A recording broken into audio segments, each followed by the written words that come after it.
चलिए देखेंगे गोलीय दर्पण, जिस दर्पण की परावर्तक सतह, जिस दर्पण की परावर्तक सतह किसी गोले खोखले का एक भाग होता है तो उसे गोलीय दर्पण कहते हैं।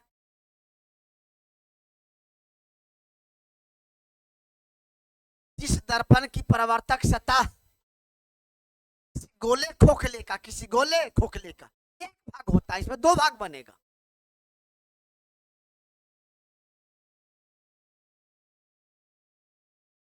दो भाग बनेगा इसमें सर। दोनों जानते हैं भाग से सर। एक का निर्माण होगा उत्तल दर्पण, एक का निर्माण होगा अवतल दर्पण।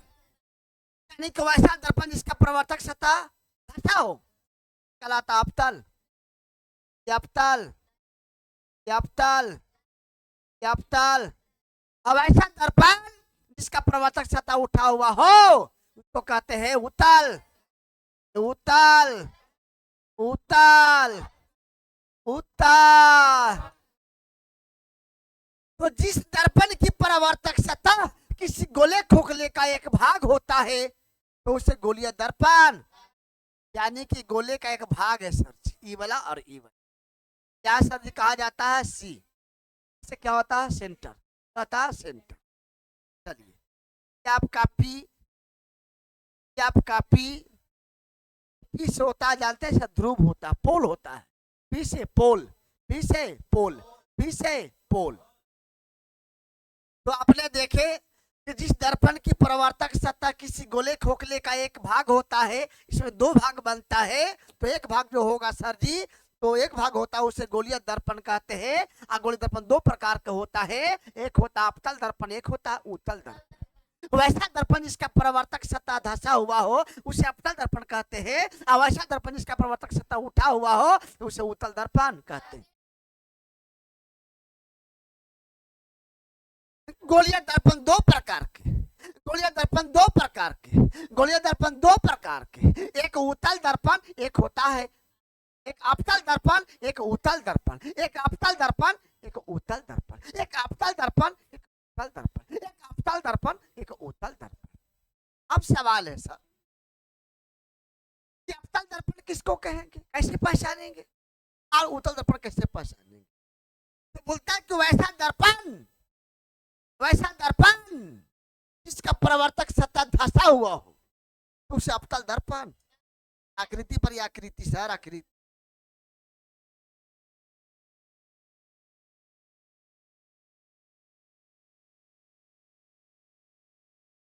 वैसा दर्पण जिसका प्रवर्तक सतह धसा हुआ हो उसे अवतल दर्पण कहते हैं, और वैसा दर्पण जिसका प्रवर्तक सतह उठा हुआ हो, उठा हुआ हो उसे उत्तल दर्पण कहते हैं।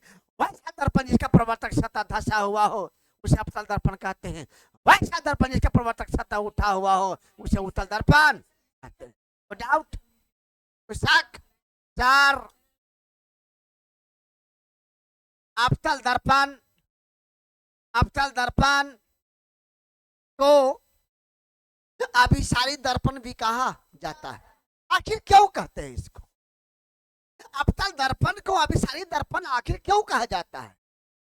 अवतल दर्पण को अभिसारी क्यों दर्पण कहा जाता है, किस लिए कहते हैं, किस लिए कहते हैं? अवतल दर्पण को अभिसारी दर्पण कहते हैं, क्यों कहेंगे इसको? किसी गोले खोखले का हुआ भाग जिसका प्रवर्तक सतह धसा हुआ हो और उठा हुआ भाग रंजित किया गया हो तो उसे अवतल दर्पण कहते हैं। ऐसे अभिसारी दर्पण भी कहा जाता है। क्यों? क्योंकि यह अनंत से आने वाली प्रकाश की किरणें को उड़ता है, एक जगह पर एकत्रित करता है, एक बिंदु पर लाकर रख देता है, उसे कहते हैं सिकुड़ता है। अरे दर्पण किरणों को अभिसारित करते हैं, यानी कि एक बिंदु पर एकत्रित कर देता। जैसे सर ये मान लिया जाए कि क्या है, अवतल दर्पण है। अब अवतल दर्पण की सर परावर्तक जो सतह जो होता है धसा हुआ होता, रहता धसा हुआ। और यहाँ देखेंगे सर दर्पण के चौड़ाई के मध्य बिंदु को, दर्पण के चौड़ाई के मध्य बिंदु को, यानी कि दर्पण के मध्य बिंदु को इसको ध्रुव कहते हैं। आइए आपको वक्रता केंद्र कहलाता है। तो वक्रता केंद्र से अध्रुव से होकर जाने वाली रेखा को इसको प्रधान अक्ष कहा जाता है, इसको प्रधान अक्ष कहा जाता है, इसको प्रधान अक्ष कहा जाता है। यानी कि मध्य बिंदु और वक्रता केंद्र से होकर जाने वाली रेखा को प्रधान अक्ष कहते हैं, प्रधान अक्ष कहते हैं। और प्रधान अक्ष के आ रही प्रकाश की किरणें परावर्तन के बाद जिस बिंदु पर काटती है इसको मुख्य फोकस कहते हैं। जिस बिंदु पर आपको यहाँ भी काट सकता है, आपको यहाँ भी काट सकता है, यहाँ भी काट सकता है, कहूँ काट सकता है। सर तो क्या जरूरी है कि ये क्यों खिंचाएगा? नहीं, हमने बोले कि सर अवतल दर्पण को अभिसारी दर्पण कहा जाता है, लेकिन क्यों कहेंगे इसको, काहे कहेंगे सर? तो किसी गोले खोखले का हुआ भाग जिसका परावर्तक सतह धंसा हुआ हो और उठा हुआ भाग रंजित किया गया हो तो उसे अवतल दर्पण कहते हैं। ऐसे अभिसारी दर्पण भी कहा जाता है, क्योंकि यह क्या बोला, कौन अवतल दर्पण, कौन अवतल दर्पण, क्योंकि यह अनंत से आने वाली प्रकाश के किरणों के एक बिंदु पर एकत्रित कर देता है। जैसे प्रकाश यहाँ से आती है, यहाँ एक जगह पर हो जाती है, प्रकाश इधर से भी आती है, यहाँ हो जाती है, यहाँ भी आती है, यहाँ हो जाती है, यहाँ आती है, यहाँ जाती है, यहाँ आती है, यहाँ जाती है, यहाँ से आती है, यहाँ से जाती है, यानी कि एक बिंदु पर एकत्रित हो जाता है। कोई जरूरी नहीं है सर कि एक ही वो दो ये वो। आप यहाँ से प्रकाश देखिए, अवतल दर्पण में खासियत है जब प्रधान अक्ष या मुख्य अक्ष के समांतर आ रही प्रकाश की किरण जब दर्पण से टकराएगा तो भाई टकराना के मतलब लौटेगा ही, परावर्तित होगा। जब परावर्तित होता है तो एक बिंदु पर एकत्रित कर देता है, प्रकाश आएगी तो आओ यहाँ आएगी एक बिंदु पर, ऐसे भी तो यहाँ से भी क्या करेगा, यहाँ एक बिंदु पर एकत्रित। इसलिए अवतल दर्पण को अभिसारी दर्पण कहा। वो डाउट है, समझ में आया कि ना आया? सर एक बार आओ, सर एक बार आओ, देखा यहाँ मान लिया जाए कि सर जी क्या है, अवतल दर्पण है, मान लिया है ये कि अब अवतल दर्पण के सर जी प्रवर्तक सतह धंसा हुआ रहता है और वक्रता केंद्र से मध्य बिंदु से जाने वाली रेखा को प्रधान अक्ष कहा जाता है।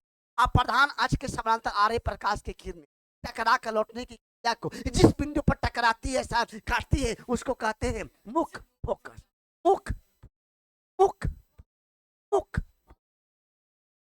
फिर अगर आती है फिर टकराती है तो फिर काटेगा यही सर, फिर एने से सर यही पर बाबू, यही पर, एने से सर तो यही पर बाबू, एने से सर अरे यही पर, इधर से सर अरे यही पर, इधर से सर यही पर, यही पर सर। यानी कि सर यहाँ से सर यहाँ से, यानी कि अवतल दर्पण एक नियम है सर, जब प्रधान अक्ष के समांतर आ रही प्रकाश की किरण परिवर्तन के बाद एक बिंदु पर क्या करता है, काटती है, क्या करता है, काटती है एक बिंदु पर। इसलिए किस लिए, इसलिए अवतल दर्पण को अभिसारी दर्पण कहा। तो डाउट, चलिए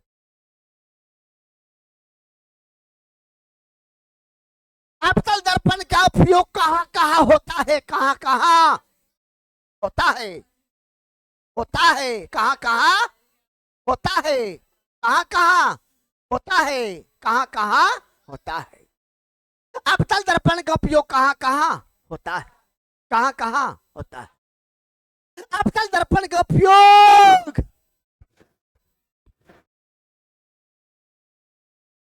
दाढ़ी बनाने में, अवतल दर्पण का उपयोग टॉर्च में, वाहनों के हेड लाइटों में, सर्च लाइटों में, सर्च लाइटों में, सर्च लाइट मतलब खोज करने वाला, खोजने में, और टॉर्च वाहनों के हेडलाइटों में, सर्च लाइटों में अवतल दर्पण का उपयोग किया जाता है।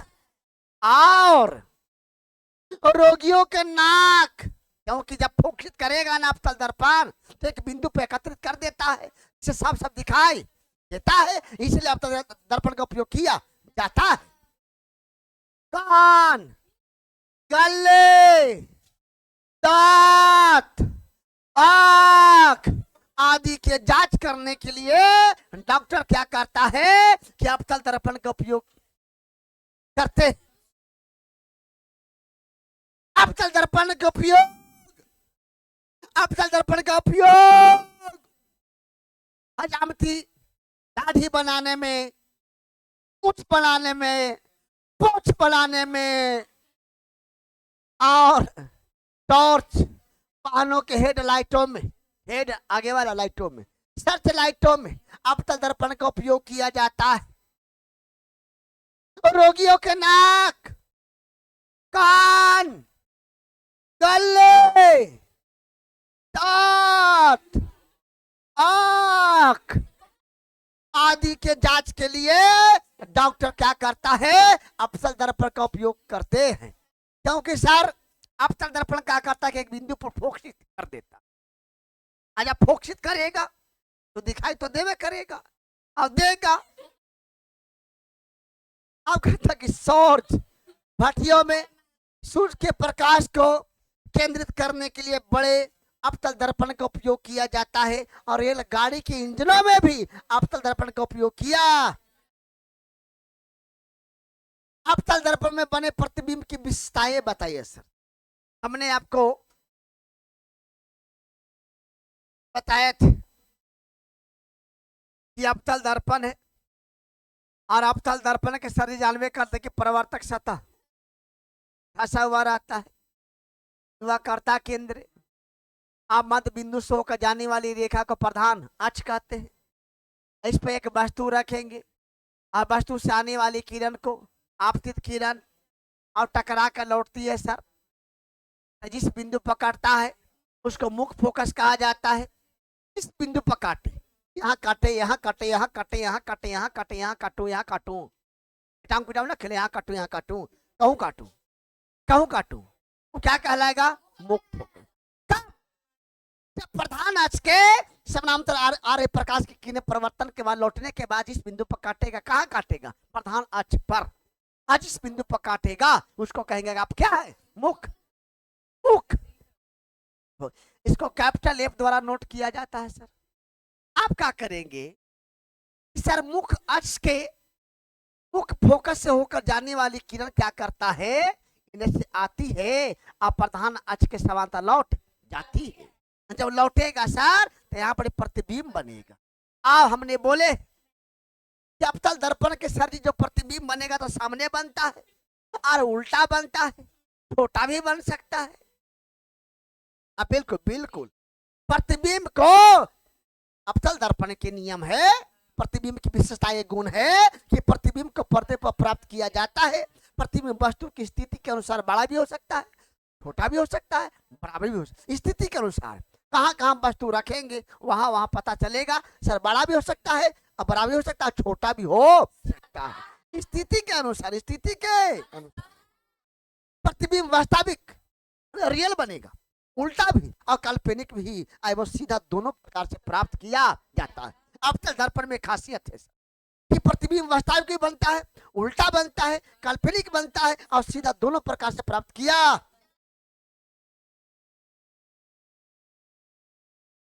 अवतल दर्पण को अभिसारी दर्पण क्यों कहा जाता है, तो अभी अभी आपने बताया क्यों कहा जाता है। अवतल दर्पण को अभिसारी दर्पण क्यों कहा जाता है। अवतल दर्पण के मुख्य अक्ष, ये वाला मुख्य अक्ष कहलाता है, यानी कि दर्पण के ध्रुव से अवकर्ता केंद्र से दर्पण के ध्रुव से दर्पण की ध्रुव कहलाता है। इसके बारे में आगे चर्चा हम बताएंगे कि ध्रुव क्या होता है, मुख्य फोकस क्या होता है, फोकस दूरी क्या होता है, वक्रता केंद्र क्या होता है, वक्रता त्रिज्या क्या होता है, अनंत प्रकार के बताएंगे हम। चला, ये आपका ध्रुव है। इस दर्पण के मध्य बिंदु को ध्रुव कहते हैं। ध्रुव से वक्रता केंद्र से होकर जाने वाली रेखा को ये कहलाता मुख्य अक्ष, ये कहलाता है या प्रधान अक्ष कहलाता है। अब क्या बोलता है कि अवतल दर्पण की, अवतल दर्पण है कैसे जानते हैं, जब प्रवर्तक सतह धंसा हुआ रहा, आज इसका धंसा हुआ रहेगा ना सर, उसको कहेंगे अवतल दर्पण है। तो अवतल दर्पण के मुख्य अक्ष या प्रधान अक्ष, इसको कहते हैं मुख्य अक्ष या प्रधान। अवतल दर्पण के मुख्य अक्ष या प्रधान अक्ष के समानांतर का मतलब होता है इसके समांतर, यानी बीच की दूरी बराबर हो, इसकी दूरी। तो समानांतर आपकी प्रकाश की किरणें परावर्तन के बाद एक बिंदु पर एकत्रित यह जमा हो जाती है, जमा हो। तो इसलिए अवतल दर्पण को अभिसारी दर्पण कहा। सर जी क्या आप मुख अस के समांतर आओ आगा प्रकाश आवेगा तो कहाँ काटेगा? मुख फोकस पर। एने से काटेगा सत्य यहीं काटे, एने से काटेगा सत्य यहीं काटे, एने से सत्य यहीं काटेगा, यानी कि एक बिंदु पर एकत्रित कर देता है। इसलिए अवतल दर्पण को अभिसारी दर्पण कहा। तो डाउट? अब उत्तल दर्पण, वैसा दर्पण, वैसा दर्पण, वैसा दर्पण जिसका प्रवर्तक सतह उठा हुआ हो। प्रवर्तक सतह वाला भगवा का प्रवर्तक सतह कहलाता है, उठा हुआ हो तो उसे उत्तल दर्पण कहते हैं। किसी गोले खोखले का वह भाग, दूसरा परिभाषा है, किसी गोले खोखले का वह भाग जिसका प्रवर्तक सतह उठा हुआ हो और धसा हुआ भाग रंजित किया गया हो, धसा हुआ भाग रंजित किया गया हो, उसे उत्तल दर्पण कहते हैं। और इसे अपसारी, अपसारी, अपसारी, अपसारी दर्पण भी कहा जाता है। लेकिन क्यों कहा जाता है इसको बताएंगे, कारण बताएंगे। क्योंकि यह अनंत से आने वाली किरणें को फैलाता है, किरण को फैलाता है। और अवतल दर्पण किरण को सिकोड़ता है, एक बिंदु पर एकत्रित करता है। इसलिए अवतल दर्पण को अभिसारी दर्पण कहा जाता है और उत्तल दर्पण को अपसारी दर्पण कहा जाता है। क्योंकि प्रकाश के किरणों की फै लाता है, फै लाता है, फै लाता है। क्योंकि यह अनंत से आने वाली किरणों को फैलाता है, एक किरणों को अपसारी करते हैं। मान लीजिए कि आपका प्रधान अक्ष, क्या प्रधान अक्ष, आप प्रधान अक्ष से आने वाली किरण क्या करता है सर जी? ये वाला फैलाता है सर। प्रकाश एने से जाती है, टकराती है और एने उड़ जाती है सर। ये उड़ा हुआ है सर, हाँ उड़ा हुआ है। एने से प्रकाश आती है और एने प्रकाश जाती है। यानी कि क्या कहता है? प्रकाश को फैला देता है, प्रकाश को फैला देता है, प्रकाश को फैला देता है। ये अनंत से आने वाले प्रकाश के किरणों को क्या करता है? फैलाता है। क्या करता है? फैलाती है। क्या करता है? फैलाता है। ये प्रकाश के किरणें, ये उत्तल दर्पण में सब नियम है कि उत्तल दर्पण में क्या करता है कि उत्तल दर्पण में आपका क्या प्रधान अक्ष, और प्रधान अक्ष के समांतर आती प्रकाश के किरण दर्पण से टकरा के क्या होता सर? और इसके समांतर इधर सर क्या होता सर? फैल जाता है। कहलाता है क्या सर? कहलाता है उत्तल दर्पण को कह सकते हैं क्या आप सारी दर्पण भी कह सकते हैं। क्योंकि सर जी क्या करता है? उत्तल दर्पण में सर प्रकाश को फैला देता है। अच्छा फैलाता है सर, इसको क्या कहता है? आप सारी। अब सारी का मतलब होता है फैलाना।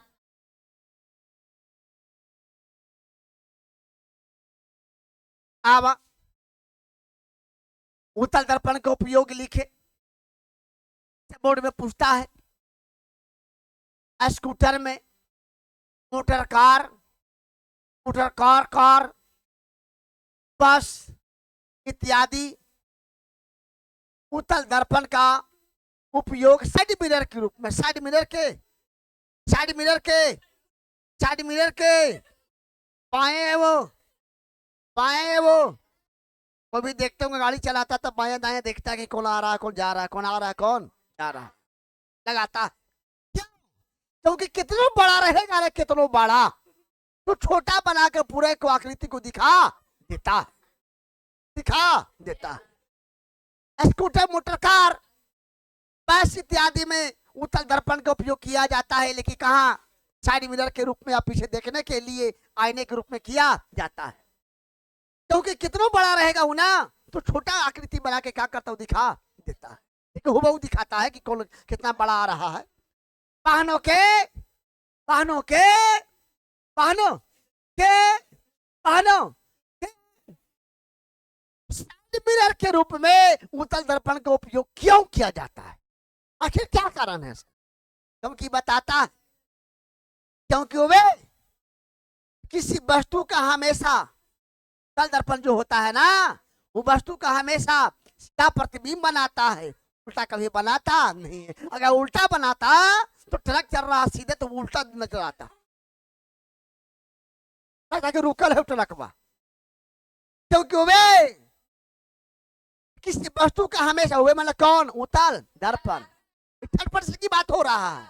थर्ड पर्सन फलानमा चिलानमा से भाग, क्योंकि वे किसी वस्तु का हमेशा सीधा प्रतिबिंब बनाता है, सीधा प्रतिबिंब, तथा वह छोटा होता है।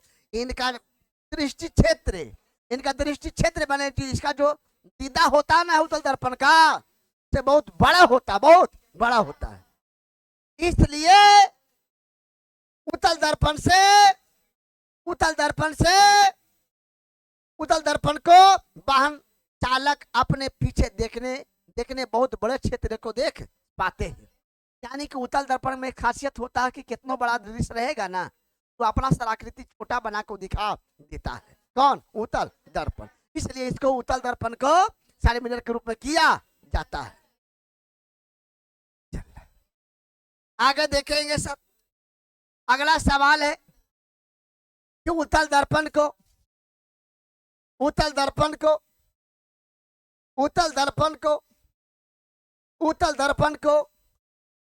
अपसारी दर्पण क्यों कहा जाता है?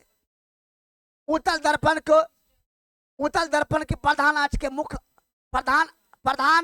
उत्तल दर्पण के प्रधान या मुख्य अक्ष के समांतर आपतित प्रकाश के किरण परिवर्तन के बाद एक बिंदु से फैलती हुई प्रतीत होती है, इसलिए उत्तल दर्पण को अपसारी दर्पण कहा जाता है। यहाँ देखेंगे, यहाँ से मान लीजिए मुख्य अक्ष प्रधान अक्ष है, इससे आ रहे प्रकाश के किरण को कहते हैं आपतित किरण, और यहाँ से निकल कर प्रकाश क्या करता? फैल जाती है। ये प्रकाश यहाँ से आती है, आई प्रकाश फैल जाती है, यानी कि इधर आना चाहिए तो इधर आती नहीं है, सीधे प्रकाश फैल। उत्तल दर्पण के प्रधान अक्ष के समानांतर आपतित प्रकाश की किरणें परिवर्तन के बाद, टकराने के बाद एक बिंदु से फैलती हुई प्रतीत होती है, इसलिए उत्तल दर्पण को अपसारी दर्पण कहा। यानी कि प्रधान अक्ष ये उत्तल दर्पण ये प्रधान अक्ष, अब प्रधान अक्ष के समांतर आ रही प्रकाश की किरणें परिवर्तन में टकराती है तो सीधे क्या करता? बाहर निकल जाती है, फैल जाता है। और सर हाँ फैलेगा, और सर हाँ फैलेगा, और सर हाँ फैलेगा, और सर हाँ फैलेगा, यानी कि प्रकाश के किरण क्या करता है? इसमें फैल जाता है। इसलिए उत्तल दर्पण को अपसारी दर्पण कहा। अवतल दर्पण उत्तल दर्पण में क्या अंतर है? अवतल दर्पण उत्तल दर्पण में निम्नलिखित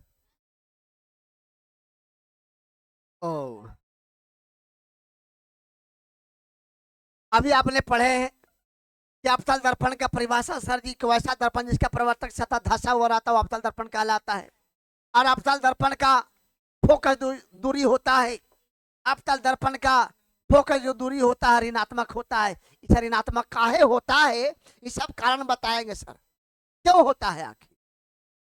अवतल दर्पण का फोकस दूरी ऋणात्मक होता है और अवतल दर्पण में सर बराबर, बड़ा या छोटा तीनों प्रकार के प्रतिबिंब बनाता है। अवतल दर्पण में सीधा, उल्टा और काल्पनिक प्रतिबिंब बनता है।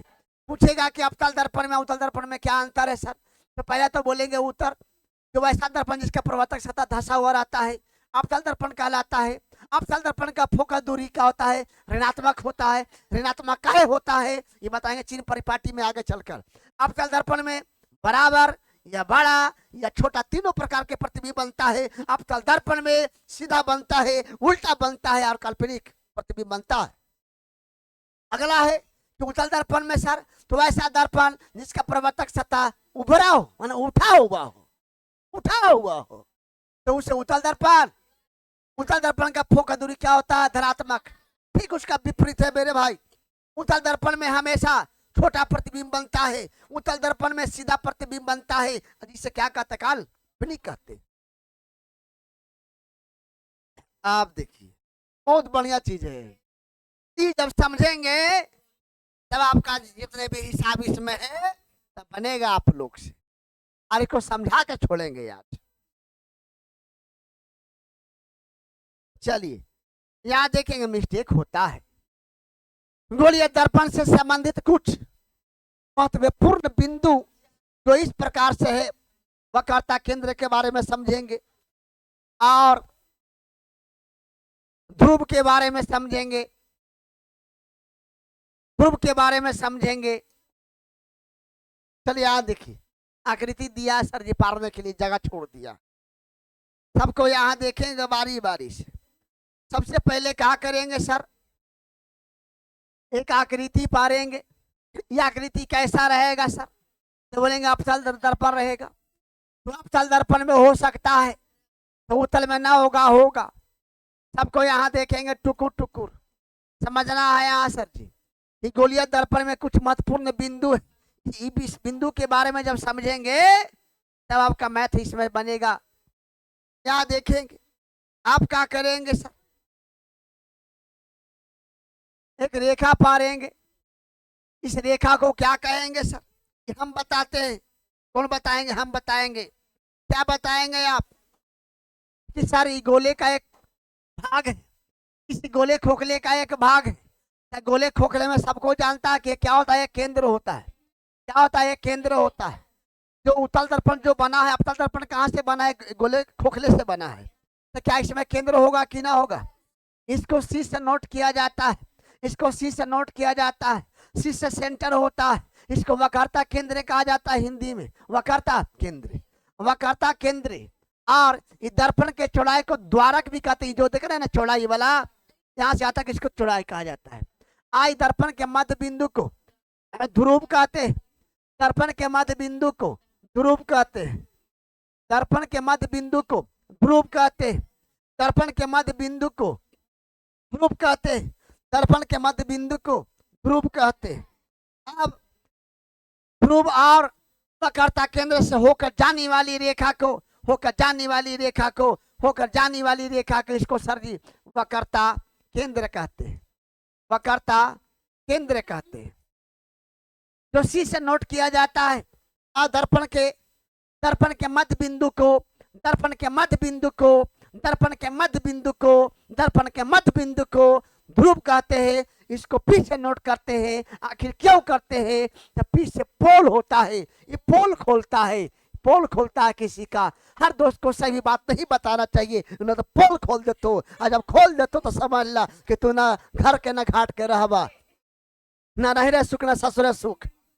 आवा यहाँ देखेंगे दर्पण की चौड़ाई के, दर्पण के मध्य बिंदु को ध्रुव कहते हैं। इसको पी से नोट करते हैं। ये पी से कहा नोट करते हैं, तब पी से पोल होता है। जब पोल खोल दे तो समझला कि ना घर के ना घाट के रहबा, सीधे कहा रहबा आसमान घाट पर रहबा, आसमान घाट पर रहबा। तो पी से पोल होता है, पी से पोल होता है। दर्पण के सर जी दर्पण के मध्य बिंदु को ध्रुव कहते हैं। और ध्रुव से और वक्रता केंद्र से होकर जाने वाली रेखा को इसको कहते हैं प्रधान अक्ष, प्रधान अक्ष, प्रधान अक्ष, प्रधान अक्ष या मुख अक्ष, मुख अक्ष ना बोलेगा मुंह अक्ष, मुख अक्ष। दर्पण के मध्य बिंदु को ध्रुव और वक्रता केंद्र से होकर जाने वाली रेखा को प्रधान अक्ष या मुख अक्ष कहते हैं। और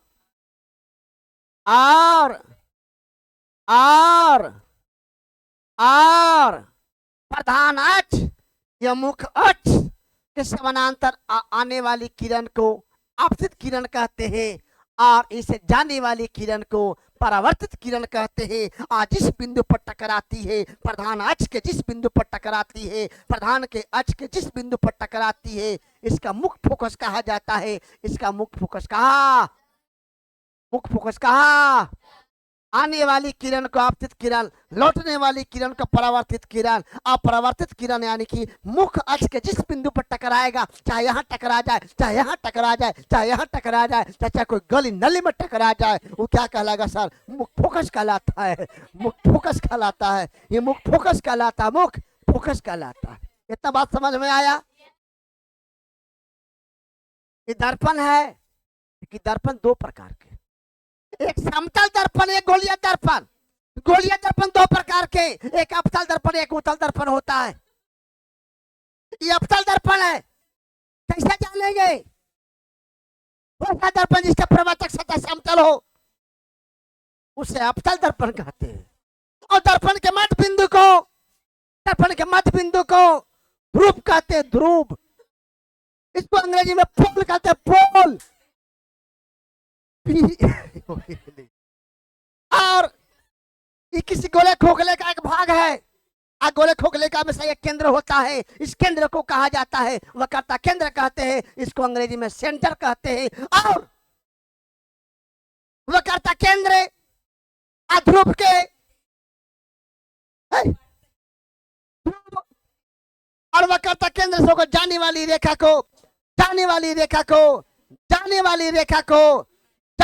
रेखा को प्रधान अक्ष या मुख्य अक्ष कहते हैं। और मुख्य अक्ष के समांतर समझते हैं ना आप लोग, इनके बीच की दूरी समान हो तो समांतर रेखा कहते हैं। तो मुख्य अक्ष या प्रधान अक्ष के समांतर आने वाली किरण को आपतित किरण कहते हैं और लौटने वाली किरण को परावर्तित किरण कहते हैं। और प्रधान अक्ष के जिस बिंदु पर काटती है उसको मुख्य फोकस को कैपिटल एफ से नोट किया। आगे सर जी आगे यहां देखेंगे मुख्य फोकस ध्रुव के बीच की दूरी को फोकस दूरी कहते हैं। मुख्य फोकस ध्रुव के बीच की दूरी को मुख्य फोकस ध्रुव के बीच की दूरी को फोकस दूरी कहते हैं। इसे स्मॉल एफ द्वारा नोट किया। और वक्रता केंद्र ध्रुव के बीच की दूरी को वक्रता केंद्र और ध्रुव के बीच की दूरी को वक्रता केंद्र और ध्रुव के बीच की दूरी को वक्रता त्रिज्या कहते हैं। इसको कैपिटल एफ द्वारा नोट किया, कैपिटल आर द्वारा नोट किया। मुख्य फोकस ध्रुव के बीच की दूरी को फोकस दूरी कहते हैं। मुख्य फोकस ध्रुव के बीच की दूरी को फोकस दूरी कहते हैं। और वक्रता केंद्र ध्रुव के बीच की दूरी को वक्रता त्रिज्या कहते हैं। यहां से यहां तक वक्रता त्रिज्या कहते हैं। इसे कैपिटल आर द्वारा नोट किया। यहां तक समझ में आया बात कि ना आया? सर एक बार आओ सर, एक बार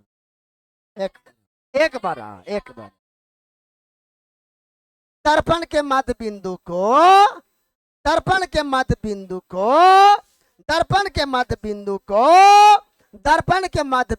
को ध्रुव कहते हैं।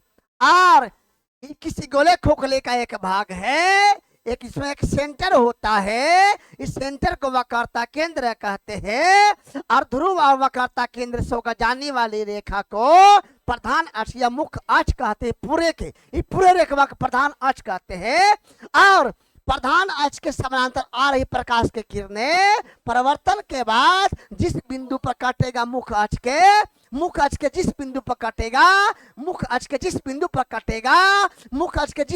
कटेगा उसको मुख्य फोकस कहते हैं। और इसे कैपिटल एफ द्वारा नोट किया जाता है। मुख्य फोकस और ध्रुव के बीच की दूरी को फोकस दूरी कहते हैं। इसे स्मॉल एफ द्वारा नोट किया जाता है। वक्रता केंद्र और ध्रुव के बीच की दूरी को वक्रता त्रिज्या कहते हैं। इसे कैपिटल आर द्वारा नोट किया जाता है।